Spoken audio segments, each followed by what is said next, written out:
அனைவருக்கும் காலை வணக்கம். தமிழக முன்னாள் முதல்வர் அறிஞர் அண்ணாதுரையோட பிறந்த தினம் இன்று செப்டம்பர் 15 ஞாயிற்றுக்கிழமை. அறிஞர் அண்ணான்னு சொல்கிறாங்கல்ல, முழு பேரை சொன்னாலே புரியாது சில பேருக்கு. அறிஞர் அண்ணான்னு சொன்னால் தான் புரியும், அண்ணாதுரைன்னு சொன்னால் புரியாது.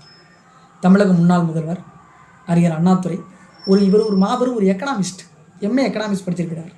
அவரை பற்றி நம்ம பார்க்க போகிறோம். தமிழக அரசியல் களத்தில் திராவிட இயக்கத்தை வலுவான சக்தியாக உருவாக்கி வரும் அறிஞர் அண்ணா என்று பாசத்தோடு அழைக்கப்பட்டவருமான சி.என். அண்ணாதுரை பிறந்த தினம் என்று. இவர்கிட்ட படித்தவரோ இல்லை இவர் கூட ஒன்றா படித்தவரோ எனக்கு தெரியல. இவர் கூட ஒன்றா படிச்சிருக்க மாட்டார். அன்பழகன் டிஎம்கேவோட பொருளாளர், அவரும் எக்கனாமிஸ்ட் தான். காஞ்சிபுரத்தில் நடுத்தர நெசவாளர் குடும்பத்தில் 1909ஆம் ஆண்டு 1905 வங்கப்பிரிவினை, 1907 சூரத் பிளவு, 1909 வங்கப்பிரிவினை